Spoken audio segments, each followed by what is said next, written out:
Ireland, one of the great golf destinations of the world and a bucket list destination for most golfers. I was lucky enough to make 2 trips to Ireland on this latest episode of The Traveling Golfer. Thanks to our producer, Jamie McWilliams. With his help, we're going to take you to Northern Ireland and the Dublin area. You'll see some of the great golf courses, the great sights, and the great people of Ireland. Right here on The Traveling Golfer. One moment changes everything.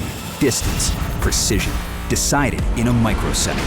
So reduce your ball spin and get the most performance at impact with 4 yards more. A next-gen golf tee proven by pros and players like you. The unique durable design flexes at contact, reducing ball spin, giving you tighter control and more distance. So change your game and get 4 yards more. Brought to you by Greenkeepers. Golf smart.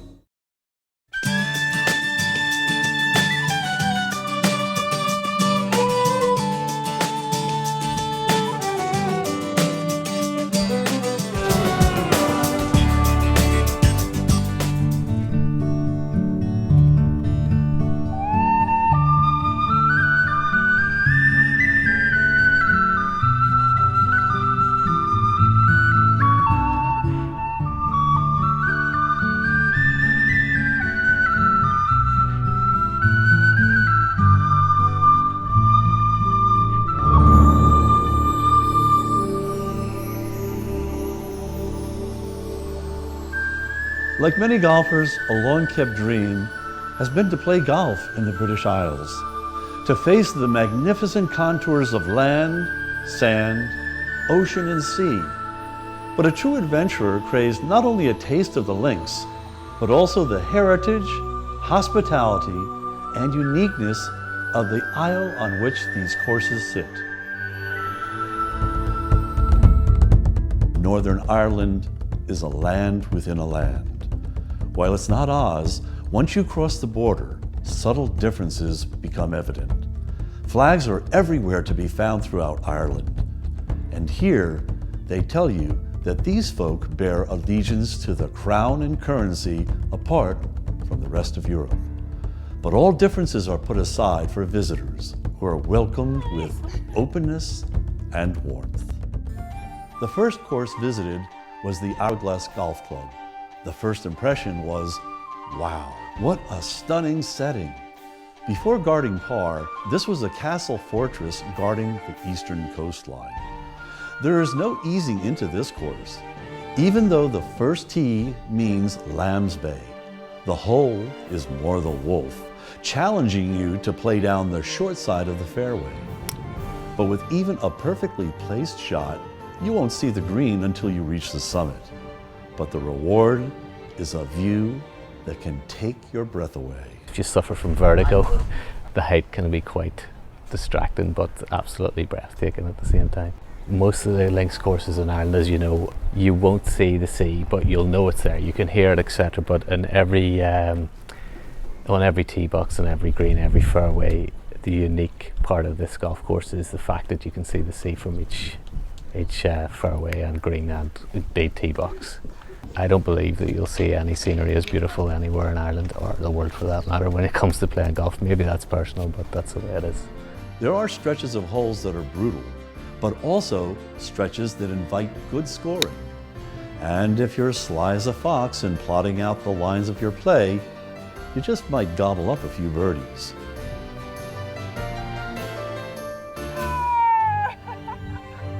Yeah, baby! This is one course you won't want to pass up when in North Ireland. Continuing up the coast, our next stop was Port Stewart, and a late afternoon round that heavy rains forced a change in plans. And while tempted to do a little impromptu practice, I thought better of it, and we nestled in at the time-honored Bushmills Inn.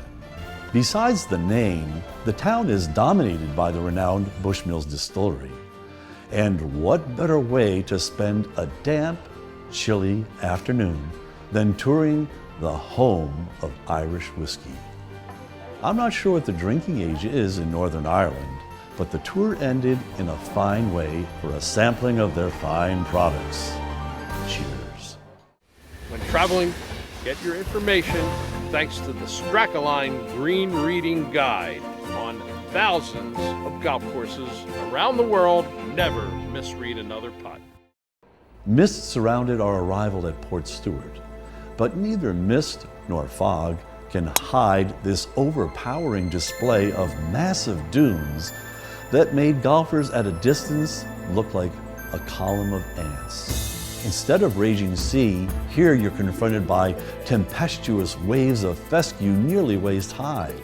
There is shelter from it, but not for a suspect game. With so many possible lines of play, first time out, a caddy might be a necessity if scoring is at the top of your list. But as if to compensate for this jigsaw puzzle on a massive scale, bunkers are fewer in number and less severe than what you might find elsewhere. As with the finicky bounces of a golf ball, things have a way of evening out, making it a fair test of golf. Continuing our trek through the north, as we made the turn toward the west, the terrain transported me into a different world. There were no dwarves, orcs, or hobbits, but with a backdrop suggesting something ancient, I finally met up with old Tom Morris.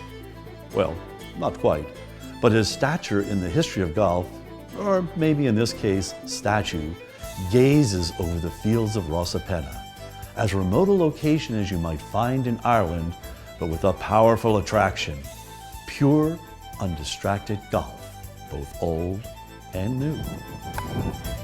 Having the dream of Lord Leitrim in the early 1890s, and the golf resort actually opened the hotel and golf course in May 1893, leaves Rosapenna as being the world's oldest golf resort. It's nice to know that Rosapenna was really the world's original golf resort. Originally, the first course was laid out by Tom Morris, who was brought over to Ireland by Lord Leitrim, a nearby landlord who wanted to build a 9-hole course on his own private estate. And Tom Morris came over and he looked at the ground and laid out a 9-hole course and said to Lord Leitrim, "This is where you want to build your course, this is real links land." From there they decided to build a course, and in 1893 the course and hotel opened, and Lord Leitrim owned it up until the 1930s. Harry Varden and James Braid were here in the 1900s for numerous challenge matches, and they did a little work to it, and also Harry Colt came in 1911 and changed the routine and lengthened the golf course. At Rosapenna, you can totally immerse yourself in the game.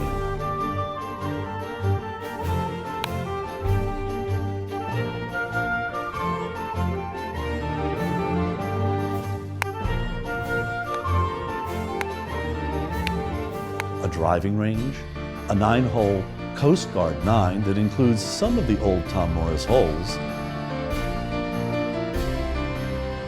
the old Tom Morris course itself ranked in the top 30 of Irish courses, the Sandy Hills Links ranked as the 11th best. 2 tiny villages flank the resort, but you need not leave the property to envelop yourself in charm and luxury. It exudes a hominess and gentility that warms you from the rigors of the climate, and I can attest to the quality of the cuisine. One other note, although located far north, it is not part of Northern Ireland. The planned route set the Belmullet Golf Club at Carn as the last golf destination.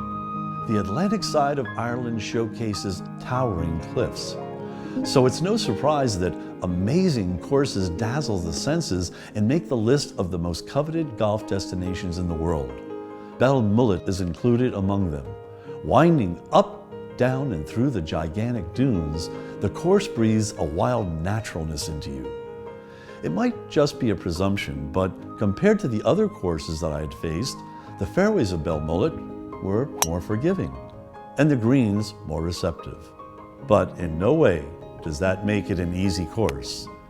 It did allow me, however, to breathe a little easier.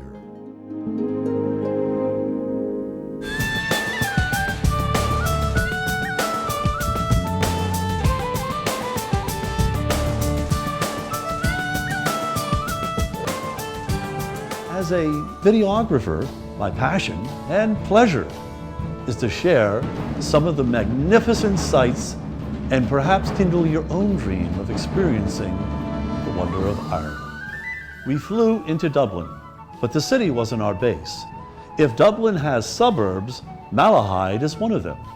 It's a port town, and from our base at the Grand Hotel, we could gaze across the bay to the island course, which we would face in just a few days' time. Students of Irish history know the prominence of potatoes in its past. However, this trip made me aware that it still is the national staple of Ireland. Over the course of one meal, we were treated to no less than 5 different potato preparations. Our first taste of Irish golf was the Portmarnock Golf Links.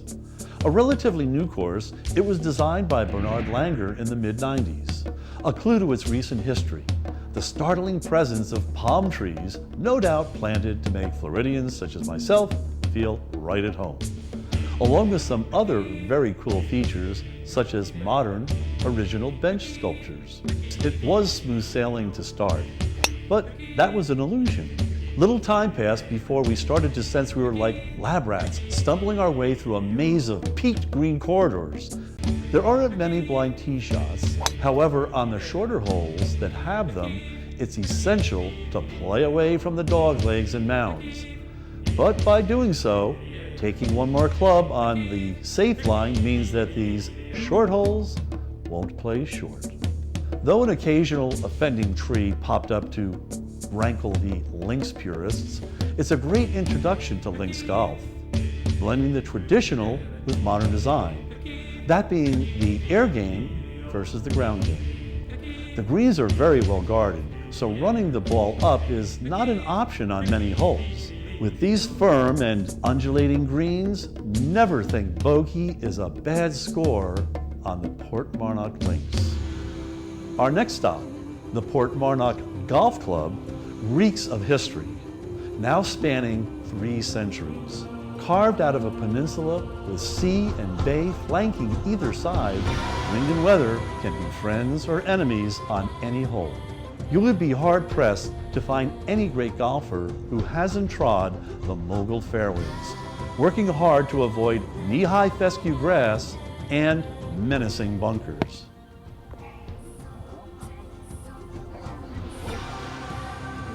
Even with admirable shot making, prepare to take a bit of a beating on many of the greens. This grand old course will test you every hole, which is why so many great championships have been staged here, and why whatever it takes to earn par should be considered a blessing.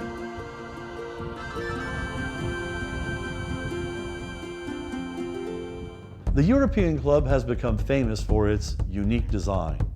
Well off the beaten path, you feel like Livingston discovering a new world when the clubhouse finally becomes visible. It's difficult to describe the layout except in somewhat harsh terms. You might say it's quirky, an attribute associated with the owner and designer, Pat Ruddy. He's a most congenial host and arguably the most respected and renowned golf architect in Ireland. But behind his warm smile lurks a competitor who dares you to challenge his most cherished possession. It's linksland. That gives you a position in life, because the links, there are only about 150, 160 links in the planet out of 30,000 golf courses. It's the original of the species where golf began. It's beautiful ground, linksland everywhere, rugged, long grasses, and down by the sea where you get the salt in your nostrils and the seabird song and the wind blows. And the only other limitation I put on myself was what I liked. People enjoy it best if there are people who appreciate that golf is a game which requires a little bit of skill to overcome it. At any time, a slight miscalculation or unlucky bounce can put you in places you never want to visit. Deep bunkers, supported by towering rail ties and backed by even more towering mounds. The old days when golf started in Britain and Ireland, it was largely built along the railway line. The golf course happened beside the railway line. The railway line wanted to get rid of some railway ties, and the golf club would say, throw them over the fence and we'll use them. Pete Dye brought them to America, having seen golf in Britain that way. So I've done a very traditional thing, just in a more pronounced way. It gives definition to the golf course visually. You can see I've left the ties sticking up a little bit, the fronts of them, so they can be seen, and it defines where the bunkers are. Unless almost perfectly played, the only course of extraction would be backwards. Penalties are spelled with a capital P. And oh yes, one further challenge. Walking the course will provide enough cardio exercise for the entire month, especially from the tips, which play to a jaw-dropping 7,700 yards. And also, the course attracts champions throughout the world, from somewhat local Padraig Harrington to Tiger Woods, who currently holds the course record. I'd ask that our route take us to places that showed both the heart and soul of Ireland. We felt that beat in Westport. It's a small city by most standards, but large enough to offer almost anything the heart desires. My interest was in comparing an Irish inland course to the seaside links. Upon arrival, with huge Mount Croagh looming in the distance, my presumption was naive to say the least. Beautifully framed and landscaped, the Westport Golf Club was anything but ordinary. Since 1973, it's held more championships than any other golf course in Ireland. It was Rory McIlroy's inaugural win in the Irish Close in 2005. Paul McGinley won the PGA Championship here in 2002. It's enjoyable for everybody. It is a parkland course. However, it does have that linksy feel. You're going to feel the wind when you play, but you're also going to see a lot more character in terms of definition between fairways and rough, the trees that do make it a true parkland course. My best advice to anyone who would be coming to play Westport for the first time would be get your birdies early. The first 5 or 6 holes kind of eases you into the golf course. Relatively straightforward holes, but holes 6 and 7, the golf course really kicks in. Back 9, very challenging, but also very scenic, where Croagh follows every shot. We have our own Amen corner here, holes 11, 12, 13. Give you a little reprieve on 14, a nice par 3 with the mountain as a backdrop. And then the 15th hole, long par 5 around the bay, called the tee shot stage fright, because you got to carry it about 150 yards to get it over the bay, which is one of the top 18 golf holes in Ireland. You know, we've got truly a beautiful golf course here in Westport, and as part of the Wild Atlantic Way, we are partnered with Carn in Belmullet and Connemara, and we have a pass that allows you to play all 3 golf courses, all within an hour's drive of each other. Perfect blend of the 3 courses. Parkland with a couple of links courses thrown in there. Playing Westport was as enjoyable as any other experience in Ireland. The greens were receptive, the surfaces the smoothest and purest of the trip. So by accident, it immediately was added to my must-play list. Walking the towns of Ireland, it was hard not to be nostalgic about my youth. Growing up at a time when there were still small drug and hardware stores, 5 and dimes rather than super Targets and Walmarts, barber shops and butcher shops. It left me wondering if the Irish were just catching up to us, or maybe the colorful flags and flowers meant that we've lost something in translation. The final stop is a course we caught sight of every morning from our hotel window, the Island Golf Club. Having played a good amount of golf in the Southwest, what struck me about the Island course was a similarity in scope. A number of holes would be played through towering canyons, though here, rather than sand, rocks, and cactus, the slopes are covered in fescue and gnarly native bushes.